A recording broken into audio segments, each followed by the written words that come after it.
Si Katrina Gomez, isang 23 taong gulang na businesswoman, ay obligadong magkaroon ng arranged marriage sa isang lalaking nagngangalang Jason Zobel. Kinasusuklaman niya ang ideya ng arranged marriage, at palaging nangangarap tungkol sa isang love marriage, ngunit sa kasamaang palad, hindi siya nagkaroon ng pinakamahusay na swerte sa pag-ibig. Sinubukan niyang makipag-date, ngunit hindi ito nagtagumpay para sa kanya. Sa huli ay sumuko siya, at tinanggap ang kahilingan ng kanyang mga magulang na magkaroon ng arranged marriage. Hindi niya alam na makikilala siya bilang mafia bride. Si Sebastian Alvaro, isang 26 na taong gulang na mafia leader, at isang businessman ay napilitang gumawa sa isang deal na sa tingin niya ay iniiwasan niya. Kilala si Sebastian sa kanyang cold, intimidating, and fearful aura. Angry and pissed, sinigurado niyang alam niya na deal lang iyon. Ang hindi pagkakaunawaan at hindi magandang komunikasyon ay maaaring magpalala ng mga bagay. Hinawakan ni Leo ang kamay ko, at ipinulupot sa braso niya bago tumingin sa akin na may nakakapanatag ng ngiti. Ginamit ko ang kabilang kamay ko para bahagyang iangat ang harapan ng damit ko, habang naglalakad kami papasok sa marriage office.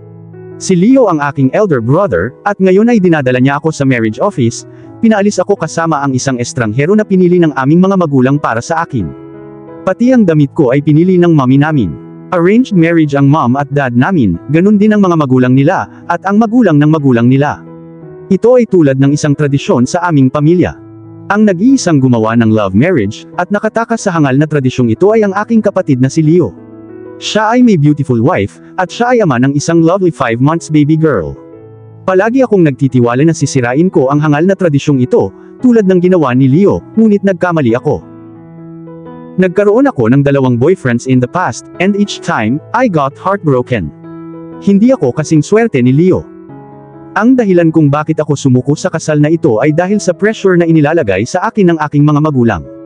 Ang aking husband-to-be ay nagmula sa isang big business family, at ang pagpapakasal sa kanya ay isang magandang pagkakataon para sa aking mga magulang na mapalago ang kanilang sariling negosyo. Sinubukan ni Leo na makipagtalo sa kanila, ipinagtanggol ako, ngunit humantong iyon sa isang malaking away. This wedding was a deal, and I'm sure going to treat it like one.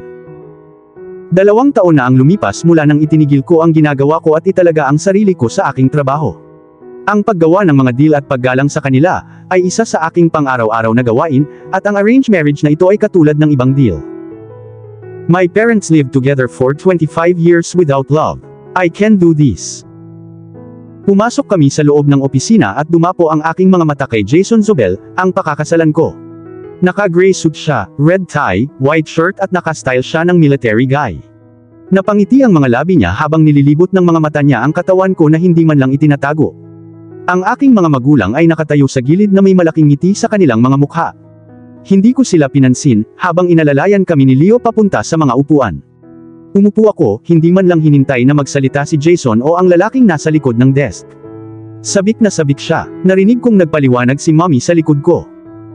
Nanatiling neutral ang mukha ko, habang nakatingin sa lalaking nasa harapan ko. He cleared his throat, inayos ang kurbata bago sinenyasan si Jason na maupo. Binuksan niya ang isang black file at nagsimulang magsalita tungkol sa marriage. I zoned out, tinitingnan ang mga handmade pictures sa likod niya. Ang painting at drawing ay isa sa mga paborito kong leisure activities. Dati puno ng canvas ang kwarto ko, bawat isa ay kumakatawan sa emosyon na naramdaman ko noong nagpipainting ako. May sad ones, complicated ones, happy ones, unfinished ones. Ngayon ang kwarto ko ay puro puting dingding na may salamin.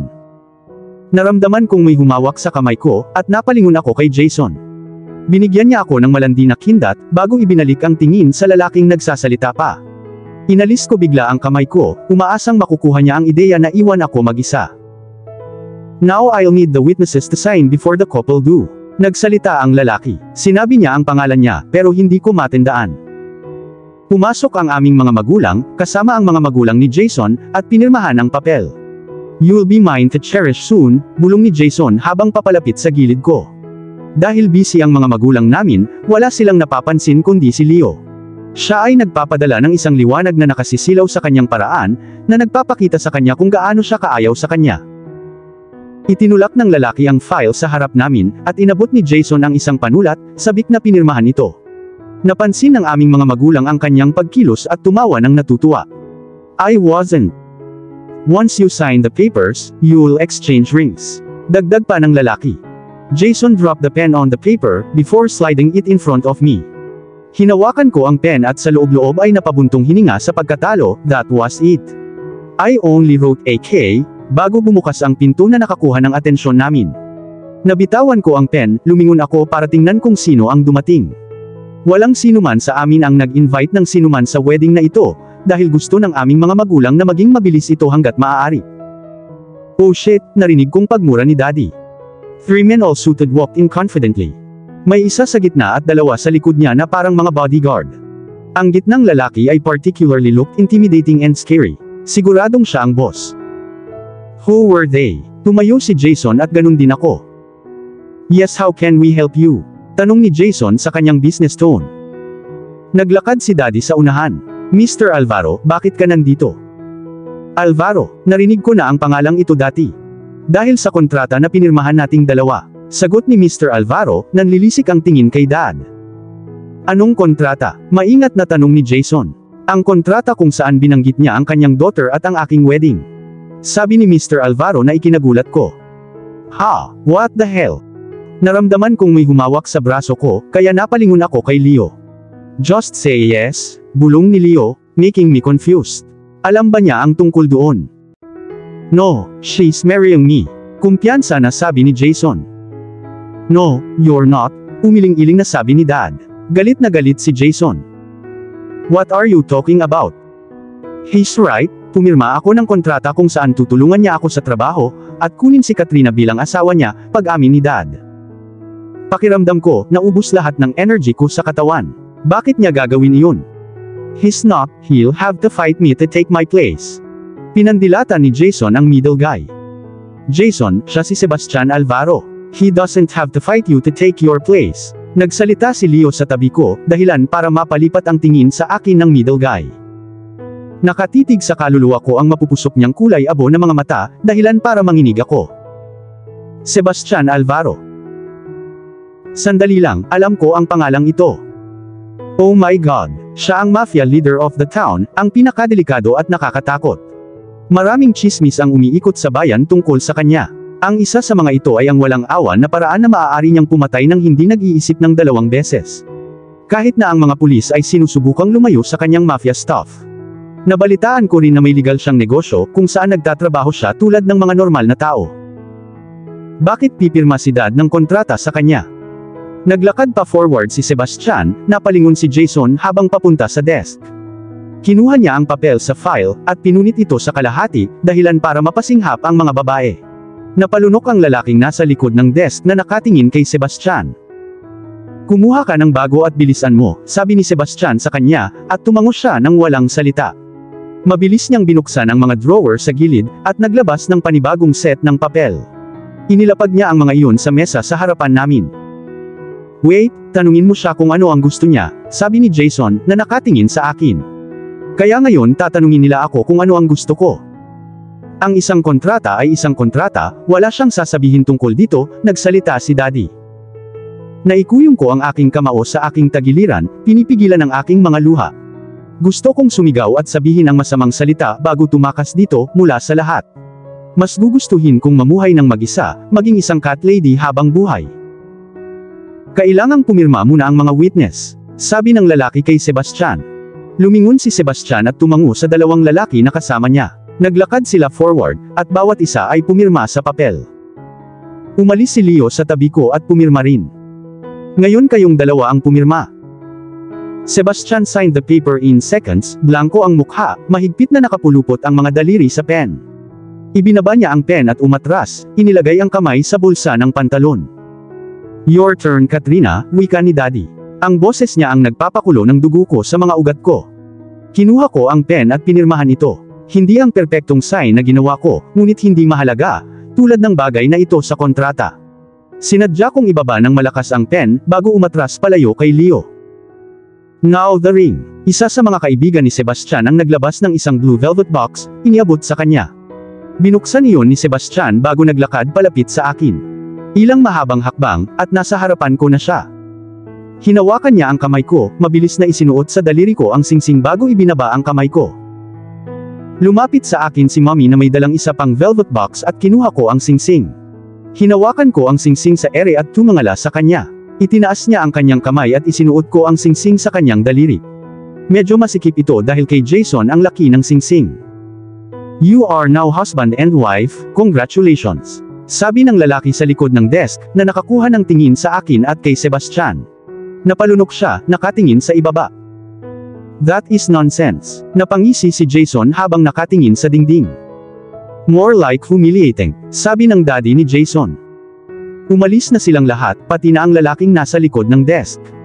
Si Sebastian at ang dalawang lalaki ay lumabas, naiwan ako, si Leo, ang aking dad at ang aking mom sa loob. Halika dito, my little girl. Ibinuka ni daddy ang kanyang braso, na may maliit na ngiti sa kanyang mukha. Hindi ko siya pinansin at tumalikod, para yakapin si Leo ng mahigpit. Ipinulupot niya ang braso niya sa akin, dahan-dahan niyang hinimas ang likod ko. We should walk out, naghihintay si Sebastian. Bulong ni Leo. Humiwalay kami, at binigyan niya ako ng nakakapanatag ng ngiti. Kung may kailangan ka, tawagan mo ako. Sabi niya at tumango naman ako. Ipinulupot ko ang braso ko sa kanya, at sabay kaming lumabas. Wala akong pakialam kung sinusundan kami ng mga magulang ko o hindi. Nung malapit na kami sa kotse ni Sebastian, inabot sa akin ni Leo yung phone ko na nakalagay sa bulsa niya, since wala yung damit ko at wala akong dalang purse. Umupo si Sebastian sa harap, habang ako naman ay sa likod kasama ang isa niyang kaibigan. Malaki ang pagitan namin habang nakasandal ako sa pinto, nakatingin sa labas. Umandar na ang sasakyan at kinawayan ko si Leo. Ngumiti siya at kumaway pabalik. Maya-maya, nawala na ang paningin ko sa kanya. Drop us at my place, sabi ni Sebastian sa kaibigan. Sa kabilang banda, si Sebastian. Few days before the wedding. Inilagay ko ang huling file sa drawer bago ito isinara. May kumatok sa pinto ko, at sinabi ko ng malakas na come in. Isang pamilyar na lalaki ang pumasok, pero hindi ko matandaan kung saan ko siya nakita. Umupo siya sa harap ko. Yes, tanong ko. I'm Leo Gomez from Gomez Company. My dad came to you for a work a few months ago. Sabi niya at sa apelyido niya. Alam ko kung sino yun. His father was such a money and greedy man. I already did his work, I stated. Alam ko, pero hindi mo kinuha ang pera mo ayon sa kontrata. Sagot niya. Kung naaalala ko ng malinaw, walang pera na kasama. Malinaw na sinasabi sa kontrata na ibibigay niya sa akin ang kanyang daughter bilang asawa ko, kapag tapos na ako sa kanyang trabaho. Sa totoo lang, ayokong pumirma sa kontratang ito, dahil ayokong magpakasal pero pinilit ako ng daddy ko. Nandoon siya sa opisina nang pumunta sa akin ang daddy ni Leo. Hindi naman importante, maikling sabi ko. Alam nating pareho ang pera ay ang kapatid kong si Katrina. Matigas niyang sabi. May nagsasabi sa akin na may higit pa dito. Anong gusto mo? Natuparin mo ang iyong salita. Pasimple niyang dagdag. You want me to marry your sister out of a contract? Sabi ko at tumango naman siya. Kung hindi mo gagawin, sisiguraduhin kong alam ng lahat na hindi tumupad ang Sebastian Alvaro sa kanyang salita. Sabi niya, tumawa ako ng walang kwenta. You think it's smart to threaten a mafia leader sa sarili niyang opisina. You won't do anything to me. One of my friends is waiting somewhere and if in 5 minutes I don't walk out of here alive, the news will have only one headline which will include you. Kumpiyansa siyang nagsalita. Naikuyong ko ang aking panga, pinandilatan siya. At dito na po, nagtatapos ang part 1 ng ating kwento.